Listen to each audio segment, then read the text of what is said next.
Hello folks and welcome to another weekly What I Watched. I'm here this week, I'm doing something, I'm not watching The Walking Dead anymore. I was going to say I'm not walking the dead anymore. I'm all in a mix-up today. I've tried to record a few videos for different things and honest to God, the amount of outtakes, I've deleted them all. I got so cross at myself. So let's get into, I don't know why I'm clapping, let's get into what I watched last week. Okay, we've got our little Letterboxd screen recorder here. So on the 3rd, it was a rewatch for me of A Quiet Place Part 2. Now, I have to admit, on second watch, I didn't quite enjoy it as much as I did the first time. I've taken it down from a 4.5 to a 4 out of 5. Still think it's an excellent film. There's some other people, what they thought there below. I much prefer the first one. I think it's because I find certain decisions made by the children in this one so infuriating, mainly the son. There's some other people's ratings for you, but yeah, it's still a good movie. I still do enjoy it, but the first one for me is much better. So that was a rewatch because, is it popped up on Netflix? I think it's popped up on Netflix, that's why I rewatched it. So on the following day, now this is going to be a contentious one, The Outwaters. Now there's a few people I know that have watched this that hated it, and I really respect their viewpoint on film, so I was expecting to hate this movie, and I would understand any of you that watch it on my recommendation and hate it. I would understand that. So what does it say in the synopsis? We all die in the dark. 4 travellers encounter menacing phenomena while camping in a remote stretch of the Mojave Desert. So I'll just open that up so you can see scores, and you will see that a few people loved it, but a lot of people there really didn't. There's Lost in the Rail, 1.5. And I think Dan didn't really like it, a 2 out of 5. Right, this movie for the first half is very, very slow. It's found footage, which is what attracted me, because I know a lot of people aren't big there's loads of crows in our garden. I'll tell you what that is. We've thrown out prawn crackers from the Chinese last. None of us like prawn crackers, so the birds here get them. You didn't need to know that. I love found footage, and a lot of what other people find really dull, I tend to quite enjoy. I think it's because I'm an inherently nosy person and I like to get a window into other people's comments and just random stupid stuff. So the first half is very slow. The first, I would say 50 minutes is very slow. Now, the last half I loved, but I understand a lot of people why they didn't enjoy it. It's very dark, it like moves around a lot. There's an awful lot of the footage that's just illuminated by a torch beam, so you can only see like a round sort of light moving around quite erratically, and I know that would do a lot of people's head in. It's hard to watch in places, but the sound design in this movie is incredible. It really like creeped me out. I'm watching it and it made me feel genuinely anxious as I'm watching and following. This is a movie that if you watch, you may afterwards have to Google what the hell was going on. I think there's a lot of different interpretations as to what's going on in the movie, but these people invariably get into a very difficult, sticky situation. I'll not talk spoilers, but it's really interesting. There's a lot more depth to it than it appears in person. There's a lot of gore in the last half of this. Some of it you see quite fleeting. It's not very in your face. And then there's bits that are very much in your face, and the attention to detail on certain things in this gore is just beautiful. So I really enjoyed it. I would give it a 3 out of 5. I would rate it much higher, but for the fact the first half of it does drag terribly. So if you've seen it, let me know what you thought, or if you watch it following me prattling here, let me know what you think. But it's definitely a Marmite one for sure. I don't like Marmite, if you're wondering. So on the 5th, I watched the new documentary that's hit Netflix in the UK, Lewis Capaldi, How I'm Feeling Now. Now, I don't know how famous Lewis Capaldi is outside of the UK. I don't know if you know who he is in America. That may be incredible naive of me to say that, but I'm not aware really. Lewis Capaldi is from Scotland. He's very down to earth. He's very working class. He's a very normal bloke, but he's got the most beautiful voice. He's now very famous. But during approaching sort of the lockdown period, and when he hit really big success and he was playing like the biggest arenas in the UK, he had a lot of difficulty with his mental health. He follows everything about what he's going through. He's very candid, he's very open. What I love about Lewis Capaldi is, and it's not my kind of music, but I find him really engaging. I find him really down to earth, very funny, very articulate, and he just seems like a very nice person. So if you're a fan at all, I'd really recommend you check out this documentary. It gives you a real, you know, a real look into his life and the difficulty. But yeah, I really enjoyed it. I gave that a 3.5 out of 5. And as I say, I'm not a fan of that kind of music, although I do appreciate it's got the most beautiful voice. But yeah, Lewis Capaldi. So on the 6th, we went to the cinema because my son wanted to see the Super Mario Bros. Movie. It's another Marmite one, I think. Okay, so I don't need to read the synopsis. The animation in this is beautiful. The game references are abundant. I played the original flat, what's that called, 2D square pixelated one back in the very, very early days of my youth in arcades on holiday. I love the attention to detail of how characters move, how they do specific things that's in the games. My son's played all the games like on the Switch, so we like Luigi's Mansion and all that stuff, so all the little references, even how Luigi was walking with a torch, is exactly like the game, so all of that is beautiful.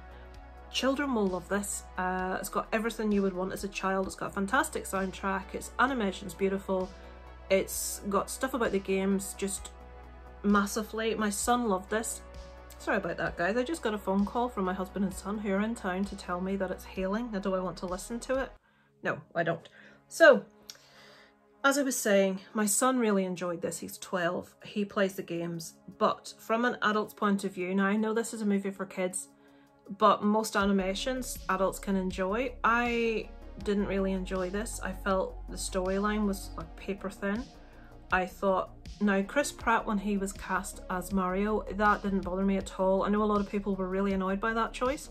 I was perfectly happy to see how it panned out, how it was. Charlie Day as Luigi, I loved.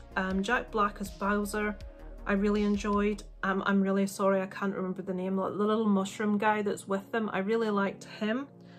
But who was Seth Rogen? Was he that little mushroom guy? Anyway, but Chris Pratt and Anya Taylor-Joy, I just felt could have been any other actor and it wouldn't have made any difference. I just didn't feel they really embodied their characters. What I will like to say from a female perspective, I love the fact they didn't make the princess pathetic and in need of rescue. As a little girl growing up, all your female characters had to be rescued by the man. I love the fact that this princess was kick-arse. I love that. So it's a really good thing for little girls growing up to have someone to like, wow, you know, look up to. She's not just a useless female in need of rescue by Mario. I shouldn't say that, you're not allowed to say that. But disappointing storyline. I do give it a 3 out of 5 because I do feel the animation's beautiful and the game references are really good. But as far as storyline and that's concerned, I felt it was very, very weak. I wouldn't watch it again. My son is off to see it again on Tuesday with 2 of his friends. Okay, the next one is a series. This is called Beef. This is on Netflix. I believe it was 10 episodes, approximately half hour per episode. So the main 2 people we have here is Steven Yeun. You'll know him from The Walking Dead most probably, and quite a few other movies, and Ali Wong. So this is, what does it say? Revenge is best served raw. A road rage incident between 2 strangers, a failing contractor, Steven Yeun, and an unfulfilled entrepreneur, Ali Wong, sparks a feud that brings out their darkest impulses. They're the 2 very different people. She's married, she's very unfulfilled in life generally, in every area of life it seems, and he's just pretty much down on his luck. He just doesn't seem to have any luck in life at all. He's trying really hard to raise some money to get his parents somewhere to live. It's a big long story I won't go into, but this was so fresh. It's like a dark comedy. It was really funny. It's not laugh out loud funny, but it is amusing if you like dark humour. Very well acted. So the characters were really, really interesting. I thought it was a really fresh approach to a series, so I really enjoyed that. I would heartily recommend Beef. And you can watch it pretty quick. It's only half hour per episode, so it's 5 hours. You can probably watch it in 2 sittings if you're a normal person. Or like me, you could watch it all in one. On the following evening I watched Nanny. Now this has been on is it Amazon Prime for ages, and I've just never really got round to it. So we're haunted by what we leave behind. Aisha, an undocumented immigrant, lands a job as a nanny for a wealthy Manhattan couple As she prepares for the arrival of the son she left behind in Senegal, a violent presence begins to invade both her dreams and her reality, threatening to destroy the American dream she painstakingly is piecing together. Okay, so I didn't get to half of that. I'm thinking, should I have watched this again? I was so bored, I can't even tell you. Difficult to rate as it bored the arse off me, so much so I couldn't finish it. I think I lasted about an hour before admitting defeat. 2 out of 5. If you've seen Nanny and you think it's really worth me watching, let me see. 5 of my friends have watched it. D Movie Man gave it a 3.5. That makes me feel bad. Makes me feel I should have been more patient.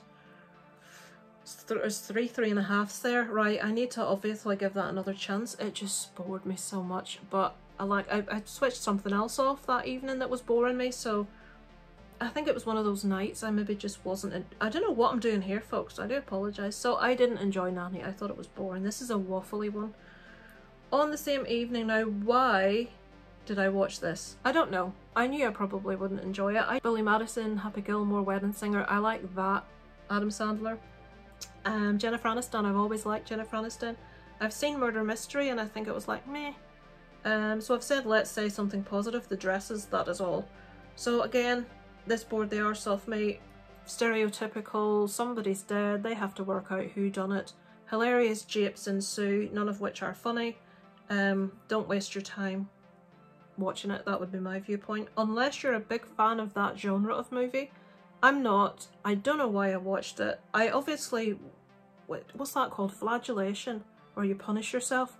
Maybe I was in the mood for a bit of flagellation that night without beating myself. I thought I'd watch 2 crap movies instead. Over Easter. That was Lisa's flagellation, 2 crap movies. And finally, last night, I didn't get any better. Last night, I watched The Big Man. Now, I will explain to you why I watched this. This is a movie from 1990 with Liam Neeson and Billy Connolly. There's the reason I watched it. Billy Connolly has my heart. I love the man. This is the role that he shaved his famous goatee for, that he came on stage at stand-up and said, "Isn't it bloody awful?" And he said he looked like a potato. That really made me laugh. Liam Neeson, I'll probably tell anyone that'll listen, went to school with my parents. He's from the little town in Northern Ireland I'm from. We're very proud of him here and what he's achieved from this little small town. His mum was my dinner lady at school, a lovely lady called Kitty. So I'm a big Liam Neeson fan. I hadn't seen this one, so I watched it. So nothing hits as hard as the things that are really worth fighting for.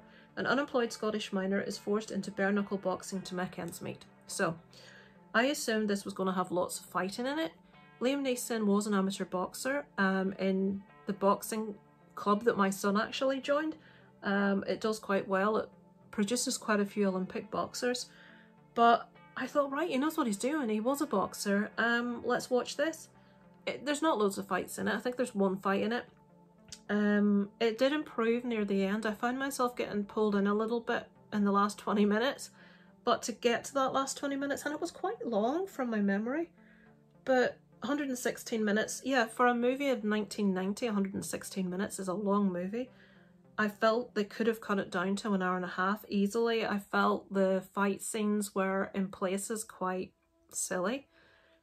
It must have been really difficult for him from a position of being an actual boxer, like, to not put his guard up and stuff.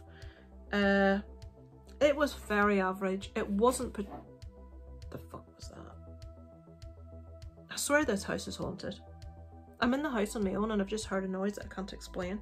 And the dogs are sleeping in the kitchen. Dear me. So, what was I going to say? That's thrown me for a wobbly now, folks. So yeah, I wouldn't waste my time. I did like the last half hour of it, but getting to that point, and there's a scene in it, oh, there's a sex scene in it with Liam Neeson, and it's like, no, I don't want to see this, because now, Liam Neeson's a very attractive man, don't get me wrong, but I see Liam Neeson as going to school with my parents. He's that age. No, don't want to see any of that.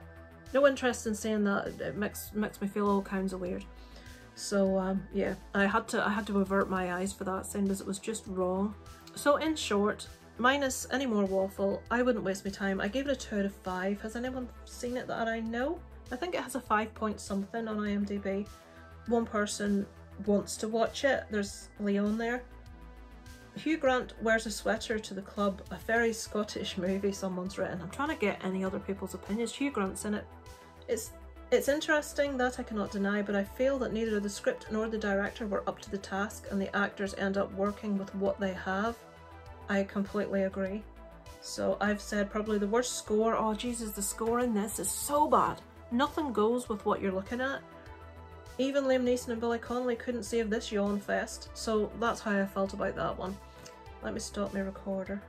Please tell me I've been recording. I'll lose my rag if I haven't. I have, thank Christ for that. So that's what I've been watching for the past week, guys. What else is coming up? I'm not sure. I want to see the new one. Is it called The Pope's Exorcist with why do I do this? With him from 300 and Gladiator, Russell Crowe. I knew it would come to me.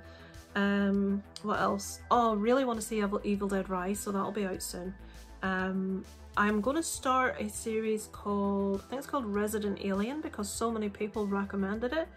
So that's what's been happening, folks. That's what I've been doing. This is probably longer than I wanted to be. It's a bit of a waffle. Thank you so much for watching. Also, I have to plug Mike from Did You See That big massive stream that's happening at the end of this month. He's doing it for the PDSA, which is a cause after my own fart. A cause after my own fart. I do apologise. I'm not cutting anymore because I'm scunnered cutting things out because I can't get my words in the right order. It's a cause after my own heart. I love little furry animals. So there's going to be so many, over 40 YouTubers probably on this 12-hour stream. It's on a Sunday, I think it's the 30th of April. So I'm going to be on there with loads of other YouTubers. So it would be awesome of you if you could come along and support Mike. And there is a link, now it's on my Facebook and I believe I shared it on YouTube. If I haven't, I will reshare it.